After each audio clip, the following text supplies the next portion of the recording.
Yes.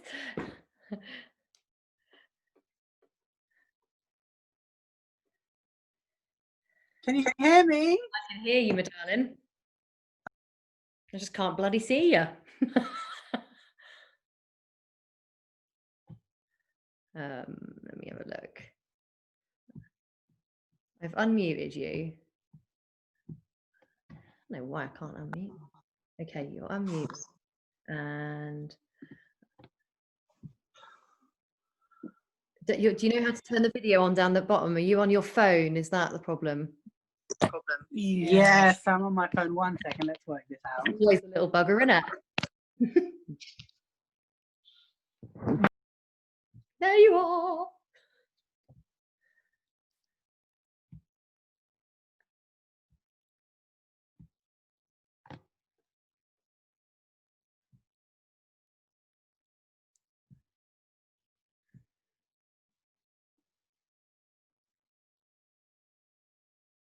Can't hear us. She can hear us now, I think.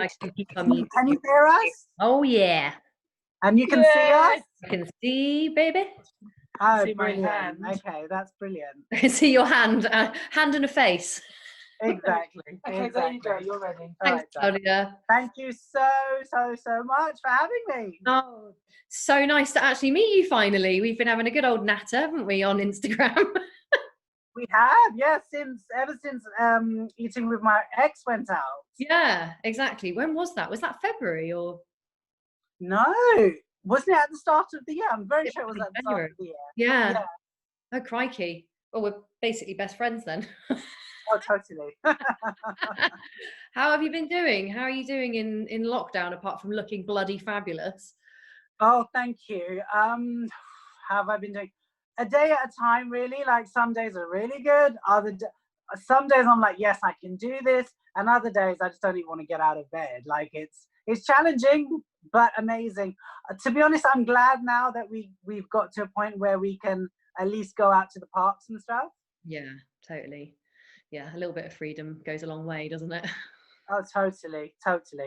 Yeah. And your outfit, oh my goodness, it's amazing. You know what you're doing, don't you?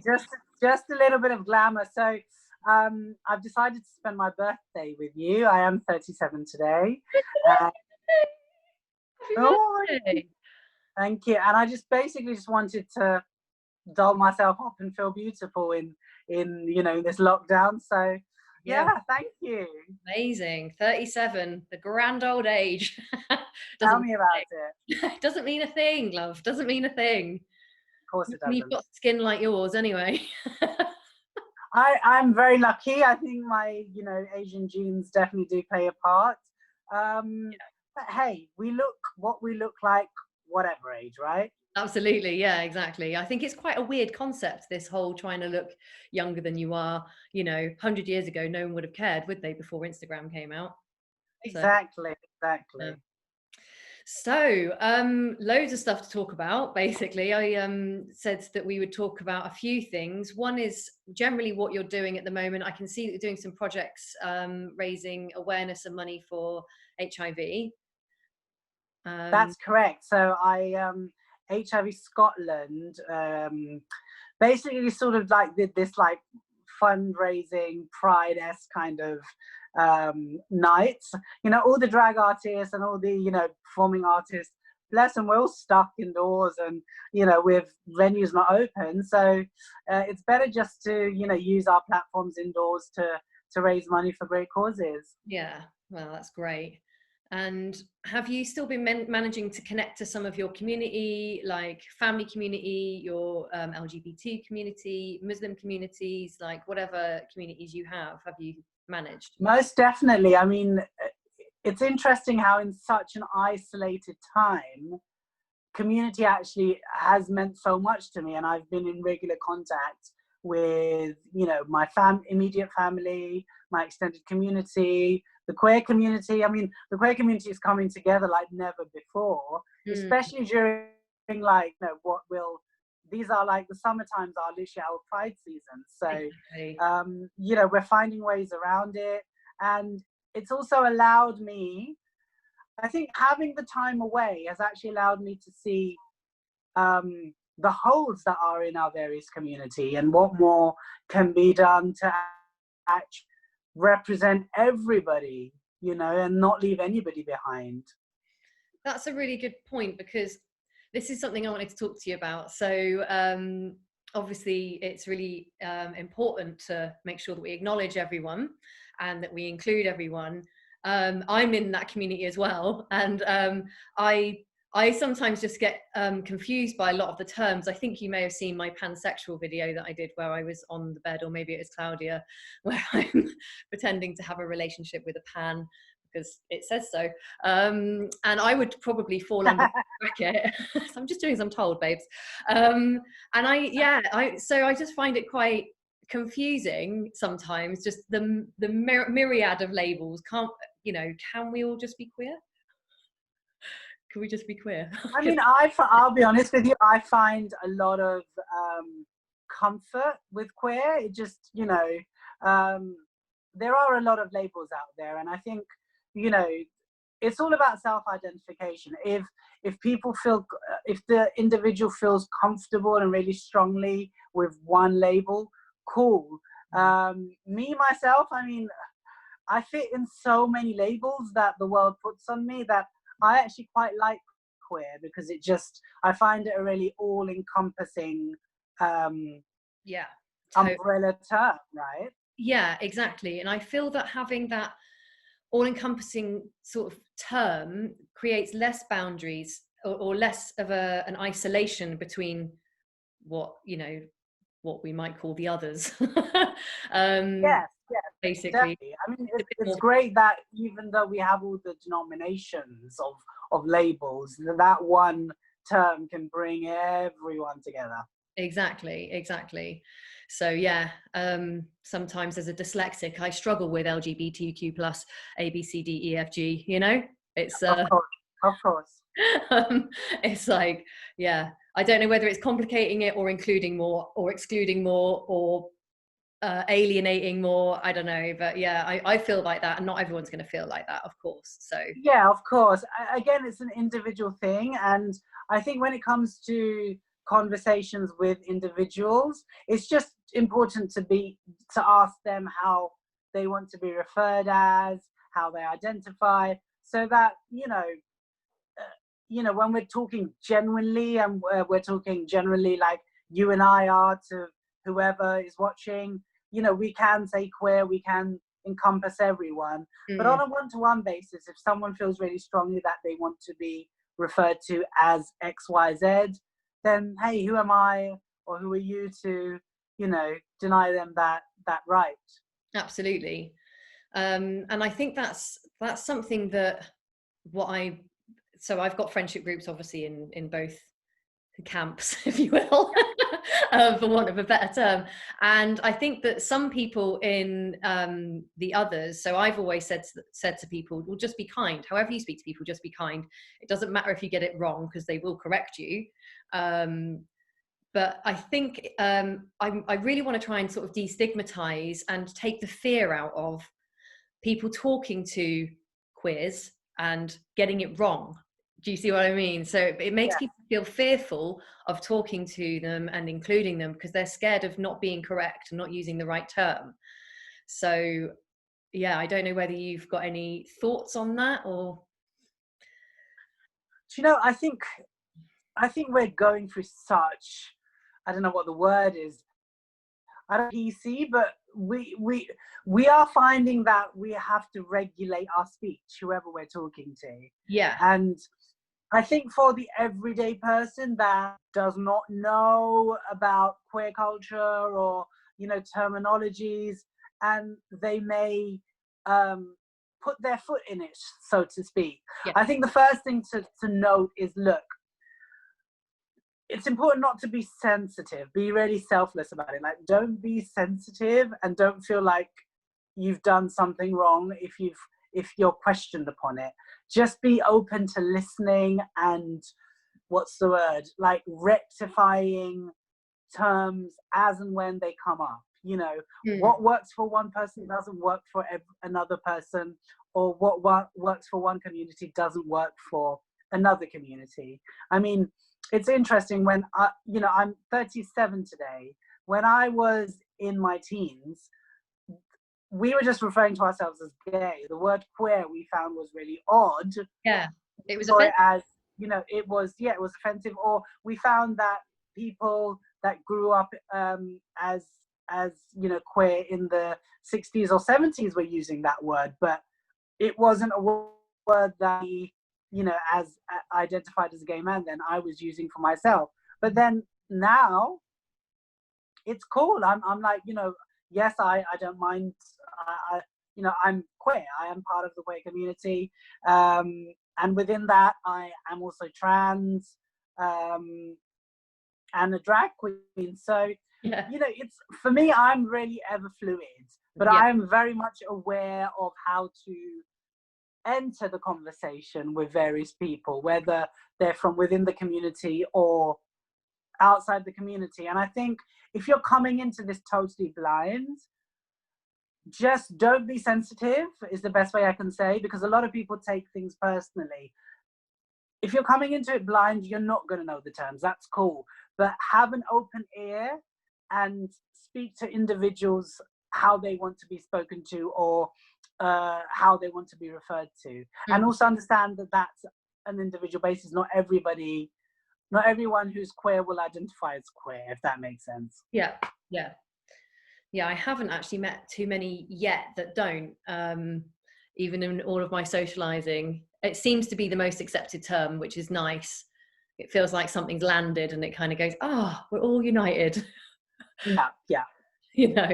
So that is, I'm really pleased with that, because I always hated the term bisexual, and I certainly don't like pansexual.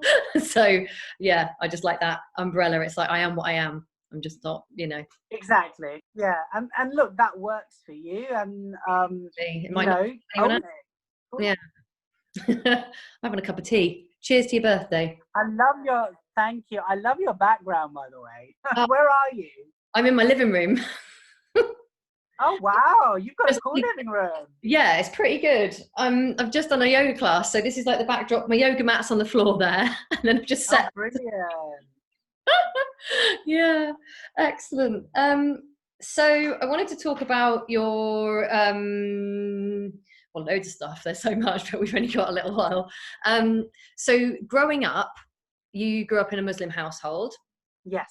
And you still take care of your parents now, like we said. Yeah. You're over your parents. And how have they sort of come to terms with, or supported, or felt throughout your transition? So, I mean, I started my transition 2017, 3 years ago. And I think up until that point, I mean, I identified as a gay man before that. And, I came out at the age of 23 to my parents 14 years ago as a gay man. And I went through a massive journey of myself and with the family, of not accepting, to understanding, to reaching a compromise, to reaching a consensus, to full-on acceptance. Wow. From immediate family to extended family. And then, I felt I had to come out again as a drag queen, and as quite a public drag queen. Mm-hmm. And that again was a journey in itself. So when I did come out as transgender to my parents, all these coming outs not predetermined, but there was a lot of coming out that happened well before transition. Right. So by the time it got to transition, mum and dad were like, okay, cool. As long as you're happy, that's all we care about. Like, so cool.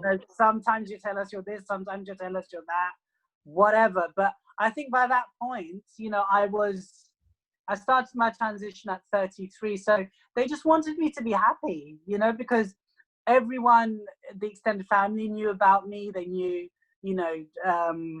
they knew how I was earning my money. They knew who I was.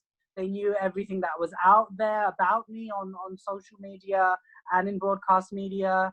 So I think mum and dad didn't really, had it been the first thing, had it been mum and dad, I'm trans, I'm transitioning, I think it would, everything that I went through as a gay man, as a drag queen, would have, you know, would have materialized when I would have come out first as a trans person. But it's been relatively, you know, I think the main concern for my parents were how the hormones would affect me medically. Sure. I think that was the main thing, like, you know, how would it affect my health? So it was more that concern rather than what are people going to think, what is the community going to think, what are the family going to think, because we had been through that all over. Yeah.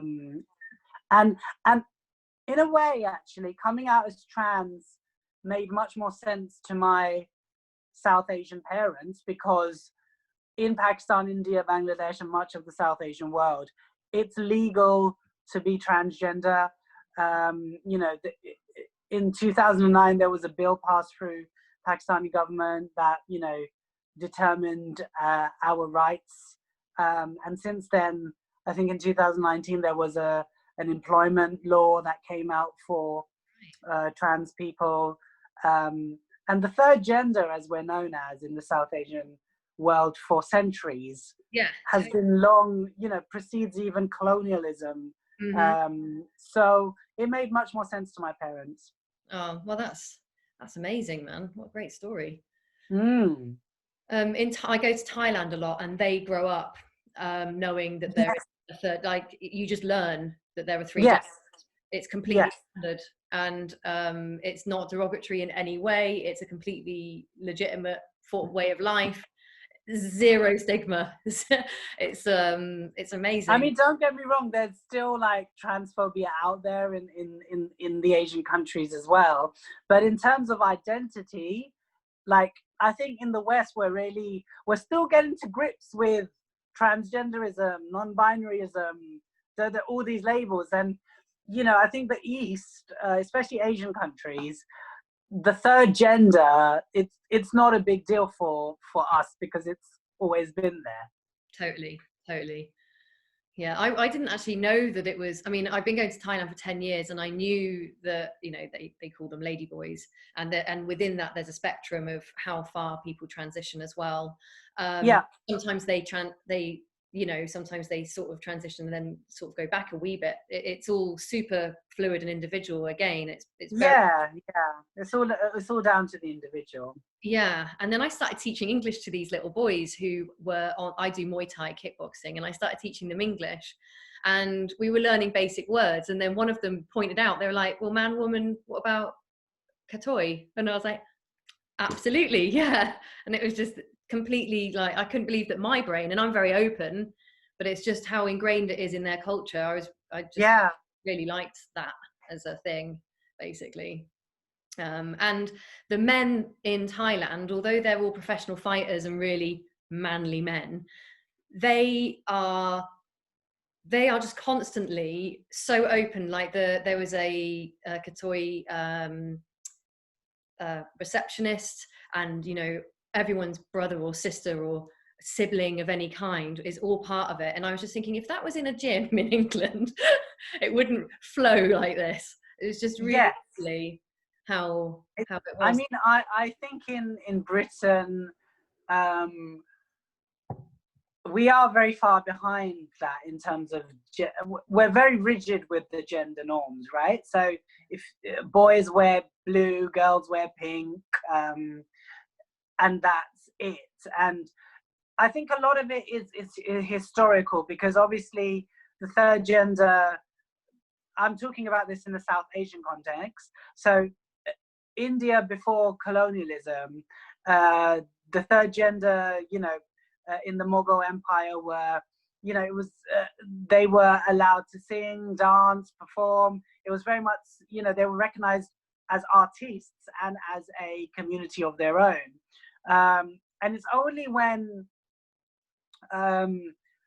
colonialism happened and India was colonized by the British, where, you know, the third gender was, there's amazing BBC reports about it even today, where there was an attempt to erase the third gender. And one of the reasons was, this is why the penal codes of section 377 still exist in India, not in India anymore actually, it got decriminalized last year, but in Bangladesh and Pakistan it's still there. So yeah, it's interesting how historically in the British context the gender norms are so rigid, and now we're getting to a point in society, in British society, where we're beginning to question that. Yeah, it's definitely opened up. I think in the last 2 years it's just gone, yeah, super cool. I was going to say something about the Mongol Empire as well. My yoga teacher in India said that the third gender many years ago were not only performers, but they would be sort of revered as demigods, and they would go yes. to, they went to as oracles, as because they had so much more openness about them, they were said to receive more spiritually. And yes, I thought that was the first time I'd ever heard of, almost being put on a pedestal rather than pushed down in, like, we, generally how it is here. Yes, I mean, as well as, you're right, just as well as artists, they, especially in certain parts of pre-colonial India, where they were idolized, or they were they were included in sort of family ceremonies of blessings, of it was kind of like, you do not mess with someone from the third gender, because if you do, you could be cursed in many ways. Yeah. By God. So, there was that spiritual element that they transcend humanity in a certain way. It's really an interesting notion, I think, that, the third gender were seen like that. There was a respect, what's the word I'm looking for? As you're saying, they were put on a pedestal. There was an enlightened quality to them. Exactly, totally. So yeah, that was just an amazing concept that actually lots of my trans friends didn't know, and I really like telling them that. It's like, well, you're basically a demigod. Yeah. So and how do you feel in terms of spirituality? So in terms of spirituality and gender identity, how do you sort of navigate that? So how much of how spiritual are you? What do you what your practice is, and how does it fit into your life? So I'm very spiritual. I class myself as quite spiritual, and as well as like the Islamic manifestations of prayer and fasting. Currently we're in Ramadan. Fasting is what I've been doing. I tend to meditate as well. It's a spiritual connection, but it's also for my mental health. Mm-hmm. Transitioning, like, medically brings up all sorts of, it makes you much more mindful when you're on hormone therapy, because your body's changing, right? Your body is going through a second puberty, and spirituality really does play a part in not only easing the mind or freeing the mind. It's also, I found during my transition that spirituality has helped me not idolize the female form, that's not the right words, but like embody it more, like connect to it more. Embody it, yeah. Wanting to sort of allow the spirits, if you were, of whatever is out there to like I just want to get all the femininity through spirituality, and just pump it all the way through me and ground it within me. Yeah. It feels a bit like you've definitely been doing that, to be honest. Like, oh God, yeah, I've been spending a lot of time with myself, and it's interesting. So people find it very maybe people don't talk about hormones as much, especially trans people, but I'm not ashamed to talk about them, because for me, the art of actually taking my hormones is so spiritual. So there's 3 different types of ways of taking hormones. One is via injection, so it goes straight into your bloodstream. Another is the pill form, where you take it in pill or tablet form, and it goes through your digestive stream into your bloodstream. And then the third is via gel form, and it's transdermal, where you rub it on your tummy and it sucks it into your bloodstream. Wow. So mine is, I was prescribed the third way of taking hormones, which was via gel, via estrogel. And literally every night before I go to sleep, I rub it on my stomach. I get naked, I rub it on my stomach, and it's a very spiritual moment for me, because here I am rubbing this cold gel on my tummy, and within 2 minutes, I can literally feel it drying and being sucked into my body and sucked into my bloodstream. That's so cool, because it's like so like really drawing it in, and your body wants to have it. Yes, and I'm very lucky in the sense that throughout my transition, everyone's transition is different. Some may go onto hormone blockers to block out the hormone they want to diminish, while taking the hormone that they want to heighten. For whatever reason, all I have ever needed is estrogen. Within 3 months, it diminished my testosterone without blockers, without any extra help. And I haven't needed anything else. And, I'm very lucky. I have a full set of breasts without needing implants, without wanting implants. So for me, hormone therapy is spirituality. I feel like my connection to my hormones and my transdermal method of taking them is very spiritual. That makes total sense, because the hormones and the glands are all where the chakras are. Yeah. And also, when you put your hands on your belly, so that's where your woman energy center is. So it's second chakra. So it makes total sense that would be the place that you would feel feminine and where you would draw it into. That is just super cool. That's amazing. Amazing. Do you do any sort of yoga or anything else as well? Just the meditation and breath? I don't know. I don't do yoga or Pilates. However, I do. When was this? This was a good. I'm just trying to think when this was. Earlier, like in the decade, like around, I'd say between 2011 and 13, I did Vipassana. Oh, love. And I went to a Vipassana center in Hereford. I went there. And not only did it really enforce my views on fasting and how important fasting is, it also sort of really enforced my views on veganism and actually not eating meat, because I believe that when we do, we're literally taking in all the bad elements of that animal at its death. And so Vipassana meditation is something that I really value, and I use in order to put my mind at ease and free it from, all the negative thoughts. The monkey mind, yeah. Amazing. I did one there as well. I went to Hereford as well.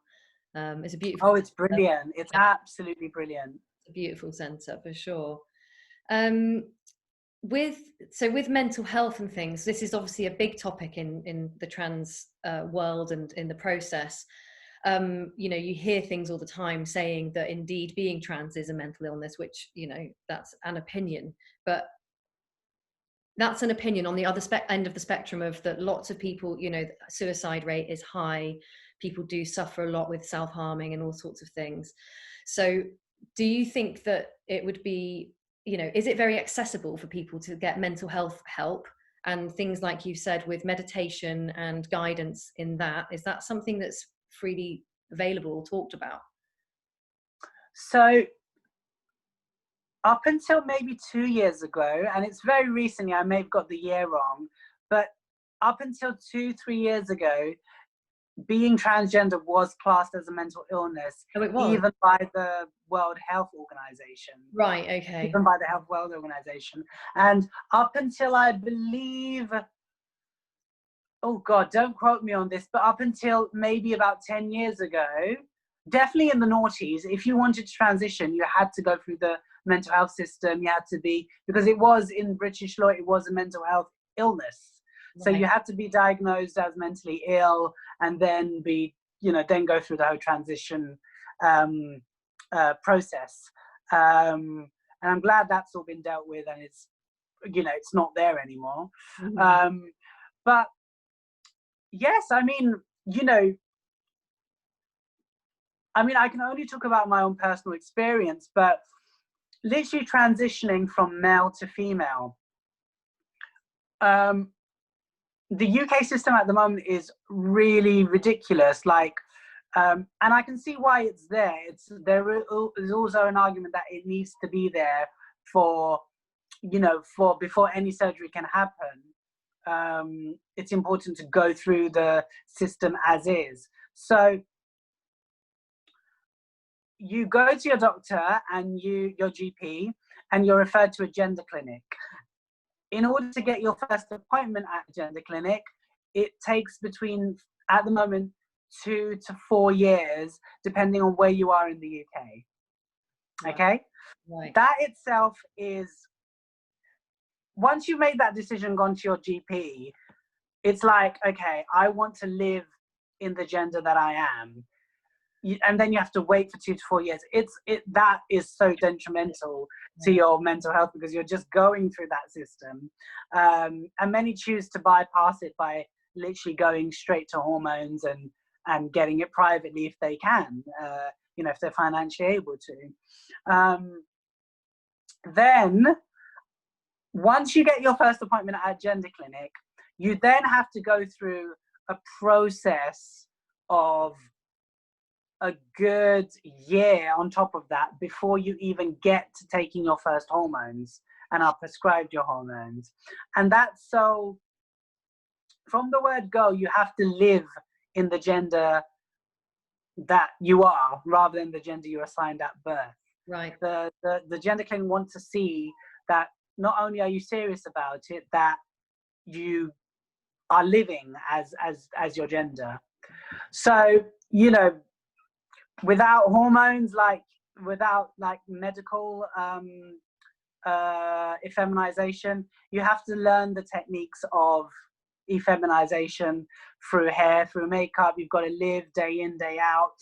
The gender clinic will want to see proof of that. Right. And then you go on hormones, and, you know, even before hormones, there may be a point where, and I think that they do ask for you to change your gender legally. So through deed poll, change of passport, bank, like your banks, you have to live as, you know, say for me, I have to live as Asifa.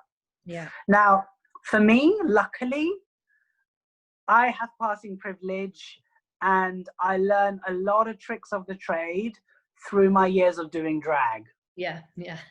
I learned how to effeminize through makeup, through hair, even before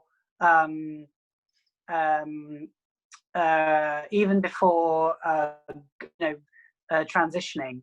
So because, you know, financially I'm doing, I was, you know, doing well, I am doing well, I decided to do all that even before I got to the gender clinic. I knew that at the time I have to wait 18 months. They said they were taking up to 18 months to even get a foot through the gender clinic. So I was like, no, I'm bypassing this. I've made the decision. I've gone to my GP. I'm going to also go to get hormones from a private doctor. Luckily, I did it in 2017 when it was much easier. And, you know, hormones worked for me. They worked very quickly. I was, you know, showing signs that my estrogen levels were in the female range. And my GP, who was an absolute darling, chose to continue my private prescription on NHS prescription. Amazing. So, and not every GP does that, but by the time I got to gender clinic, not only I was on hormones, I was in the female range. I had also changed my passport. I was a female, honey. So they were like, you've done all the work already, you know, and that was it basically. So, in terms of mental health, like for me, because I'd done the work already and done my homework and went for it, it was much easier. However, that isn't every trans woman's or trans person's experience of the gender clinic or their own mental health. Yeah. The mental health issues that I found were getting a divorce, like going through a divorce while transitioning, Really good divorcing due to transitioning. You know, before that I was identifying as a gay man. I was in a gay marriage and civil partnership with another gay man. All cool. One of the main reasons why it took me such a long time to take the decision to transition was I knew that I would have to divorce. Right, I thought you meant divorcing your old sex, but you mean... Oh, no, actually divorcing. Right. Obviously amicably, and that's fine, but also divorcing, going through transition. And also by that point, I was also a public figure. So going through my transition publicly, where every month I would look different because, you know, I was taking hormones and how people would take that. You know, I was going through laser surgery. So there was a lot of that I was taking on mentally. Mm-hmm. And obviously when you do take hormones for the first, I'd say 6 months, it's a roller coaster in your mind. Like it's a mind fuck, you know? And I went to my doctor.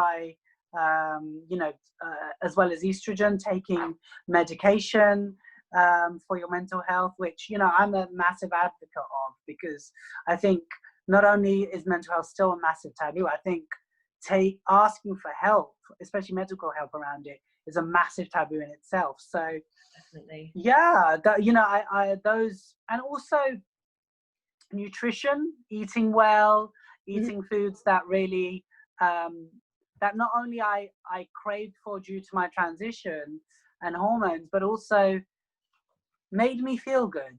Yeah. You know, and that's really important, to acknowledge that it's okay to eat foods that make you feel good, as long as it's not done in a compulsive manner where you're eating those foods constantly, that even in the long term may be bad for you.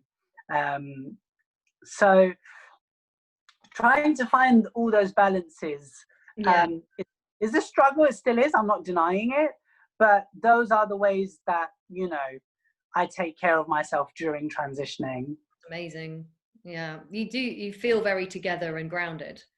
Yeah, I think it's for me also, it's really important to be real, spend time with the people that I can be real with. Yeah. And for me, that's family. That's, you know, whether it's my drag family, whether it's and when I mean drag family, I mean drag queens. I don't belong to any specific drag house or drag family, but, you know, being around people that I can be authentic with, and that they can be authentic with me as well, because there's a lot of hide and seek within the queer community as well, not just the Asian community. So yeah, you know, it's important to feel grounded and be grounded. Yeah, definitely. Lots of my trans friends also eat quite a lot of soy-based food because of the estrogen content. Estrogen, yes. And again, not only estrogen, they're very high in protein. Yeah. And, you know, because of the building blocks of your body constantly changing, or, you know, it's protein is amazing, and soy is just a great source of protein. Yeah, definitely. And again, that's really heavily part of the food in Asia, which is where the agenda is. So there's lots of links and lots of cool things about it, I think. So I mean, when I decided to go vegan, going from like halal meat to having no meat was a massive struggle for me. And the way I went on to veganism was, I didn't go cold turkey. I literally every month I would get rid of something. So one month it was red meat, then another it was chicken, then another it was fish or seafood, then dairy products. And whenever, I think soy for me was an amazing meat alternative. And I live in Croydon and in South London, and we've got an amazing wing Thai wholesaler. Oh, I know and the amount of like meat alternatives that come from Asia are amazing, and really allowed me to transition from being a meat eater to being a vegan. And I still use them today. They're 100% vegan soy products, and many of them are amazing. The chickens are like, I've never been able to tell the difference. Great. So do you cook? Do you cook? Yes, I do. I'm very proud to say I'm a very good cook. Yay! Great, excellent. Well, I hope you guys are going to have a nice birthday meal. Oh my gosh, we are. Don't you worry. So when it gets dark, you can eat, can't you? Exactly. Yes. Yeah, I lived in East London for a good 8 years, and I remember all my friends there from the Asian community just like, don't eat around me during the day, please. Yeah. Oh God, yeah. I've gotten better at like, you know, one thing I always say is, and all Muslims know this, is not to impose Ramadan on other people, whether they're Muslim or non-Muslim, because the whole point of Ramadan is self-reflection. Yeah. And you're putting yourself in shoes of people that aren't as privileged as you. And you know, most of the world, unfortunately, is dying of hunger. And that's one thing about Ramadan, is it's in many ways it's much more than just fasting. It's a worldwide ration, if you like, of food, for starters, of natural products, but also it's a way of us actually letting go of all our privilege and putting ourselves into shoes of people that are less privileged. And just because you're fasting doesn't mean that you shouldn't be around people that are eating. It's not about that. You know, it's about actually going through. There are many people in the world, you know, that aren't privileged as us, that have to be around people eating, they can smell food but they can't have food. And Ramadan is about that. It's about actually still continuing to work. I know many Muslims, for example, that suddenly take a holiday for 30 days during Ramadan. And really that isn't about Ramadan. Ramadan is about self-reflection, really actually going about your day-to-day life as normal. Hence why I'm talking to you, by the way, as I'm fasting. And still fast and take everything that comes with that. So, you know, that's one thing I just want to say. It's great that, you know, you as a non-Muslim don't want to eat in front of people that are fasting, but you shouldn't be forced to as well. No, I think it was quite sort of, you know, I might have been eating something really smelly and delicious, and they sort of jokingly said it, but then I felt guilty, and I was like, oh, I'm so sorry.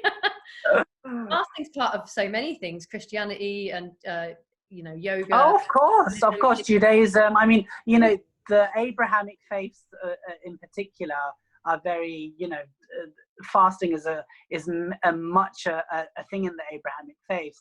And then you have like festivals in Hinduism, for example, like Karwa Chauth, which is where the wife or the female partner that's going to be betrothed to her male partner will fast during the day for their partner's, you know, life to be extended, things like that. You know, there's so many fasting is like very spiritual, I find. Yeah, it definitely is. It's like ritualistic and spiritual all at the same Yeah. time. It kind of cuts away the crap. Yeah. Because then all you are is you're just in your awareness state, basically. Oh, totally. And it just, you know, it gets rid of the ego, because we all have ego. It's just a human nature to have ego, and it really brings home a lot of things, I find, with fasting. Yeah, severely disciplining yourself. Yeah. Time, definitely. One last thing I think that I wanted to speak to you, because I want to let you go because it's gonna your birthday dinner will be around. So I didn't know that you had a disability when we were texting. And I was like, oh crikey, I didn't know, sorry. And how has, I mean, first of all, would you like to explain it to me, because I don't know the full extent of it, and how you cope and how you manage with your life? Sure. Firstly, don't apologize, because I have very much, I'm super disabled, but I have a hidden disability, you know, and many of the people, for example, living in the UK that are registered as disabled, you would not know they're disabled. So please don't apologize. You won't know. My disability, I'm on the blind spectrum. I was born with a genetic eye disorder called retinitis pigmentosa, and retinitis pigmentosa affects the retina at the back of the eye. So imagine the eye is a cinema. The cinema screen is the retina, basically, and the retina is made up of light cells. Mm-hmm. That are cone-shaped, and they allow you to see the film. So they allow you to see the world. Now, retinitis pigmentosa means that I have degenerate cells on my retina, and the older I get, the more cells are lost, and the more and more sight I lose as I get older. Yeah. And I was diagnosed when I was 11, right. But up until like at 11, when I was diagnosed, I was doing, you know, I was able to read, write. I was able to, you know, it didn't affect me so much at the time. And it's only in my early 30s, like just before I started actually it was even after I started my transitioning, I became much more aware of the fact that I wasn't able to do certain things that I was able to do 10 years before. Right. So, and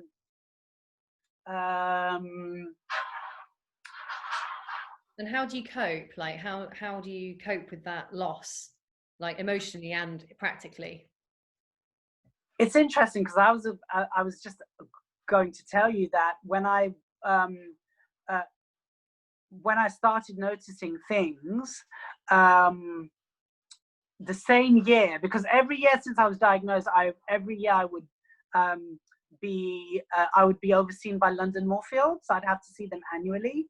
And that year that I was noticing a difference, I actually got re-diagnosed from partially sighted, which is what I was diagnosed when I was 11, to severely sighted. And it kind of it allowed me not only to get registered as disabled, it allowed me to go to support groups and get training, like in cane training or guide dog training. And although I don't need a cane, although I don't need a guide dog, it was very humbling. And a lot of people asked me there, why did it take you so long to like attend a group or meet other blind people? And my answer to them was, and they laughed, my answer was, I had a lot to deal with in my life before being re-diagnosed as severely sighted, you know.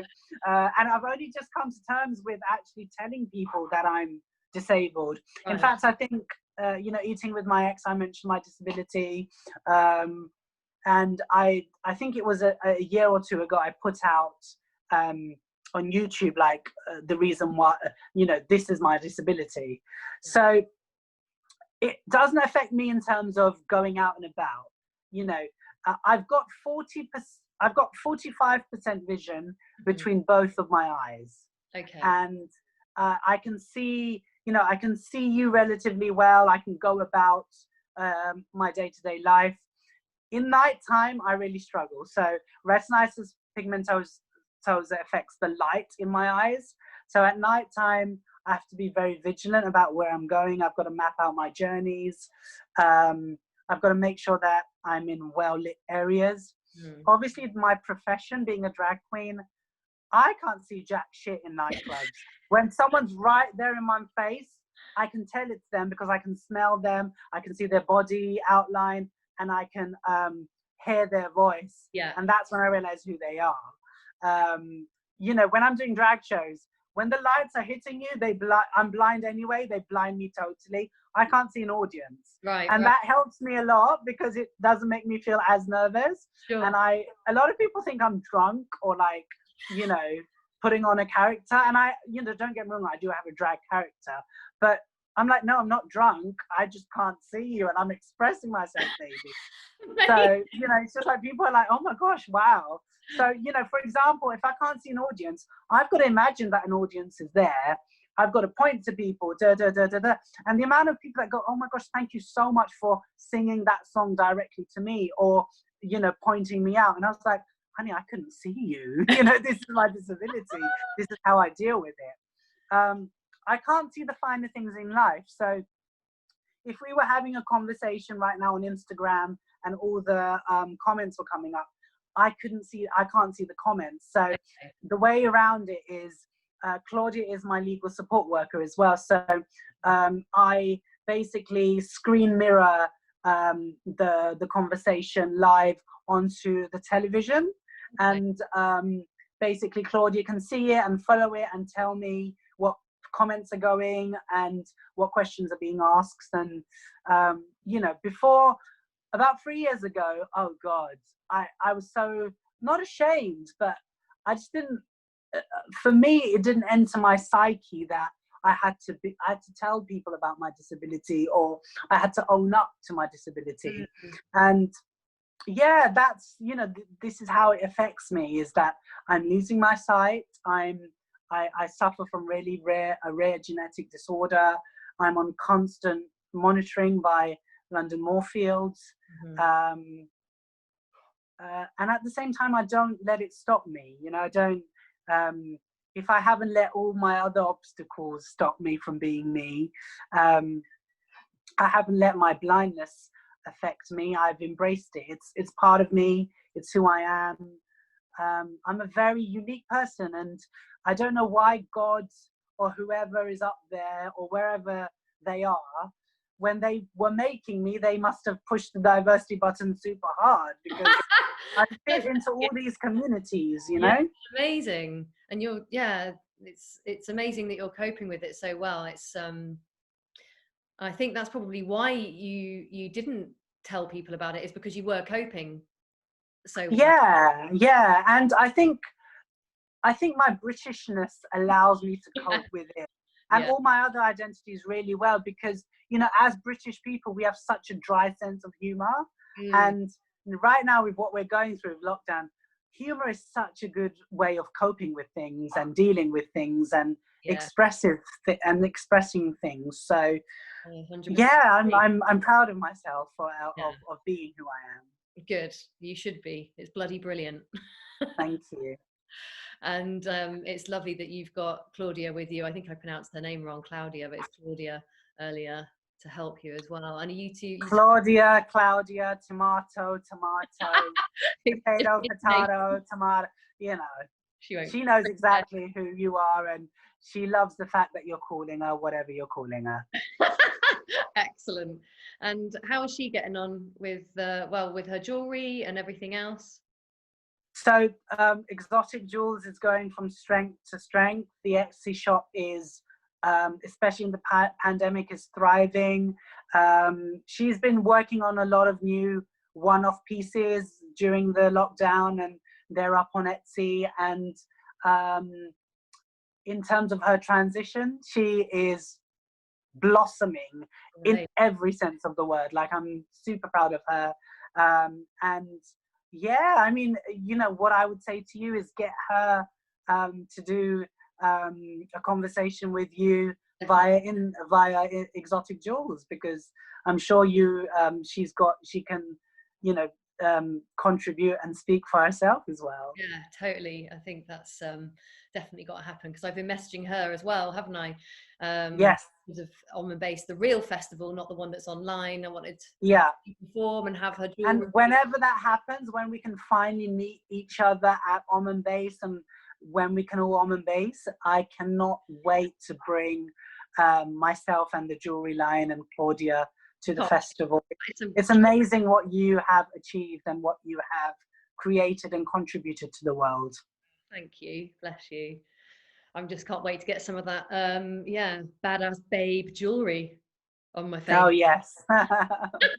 It's so good, and it's all made out of recycled stuff, isn't it? Which fits totally with the yes, all our products are 100% sustainable, recycled, repurposed, and influenced by Bollywood and Arabic culture.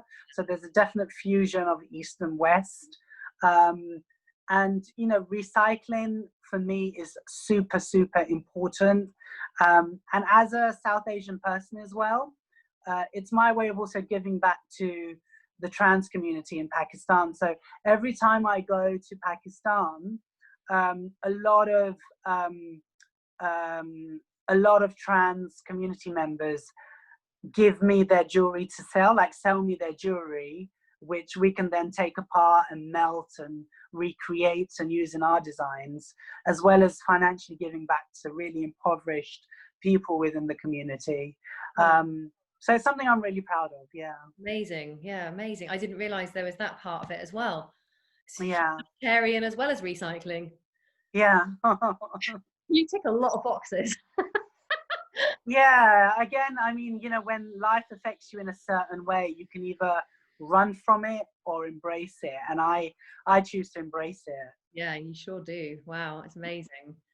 Thank you so much for talking to me. It's been wonderful. You're most welcome. Thank you so much for having me, and I hope we can do it again. Yeah, I'm sure we will. Is your name on here Asifa's Batty? That's my phone's name. Yeah, I call it Asifa's Batty, just because it's Asifa's Batty. Not only is it Asifa's Batty, Asifa is Batty. So Yes, perfect. yeah.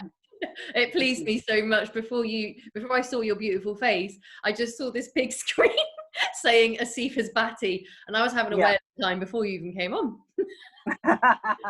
On account of what you'd given me. Oh, well, there we go. Excellent.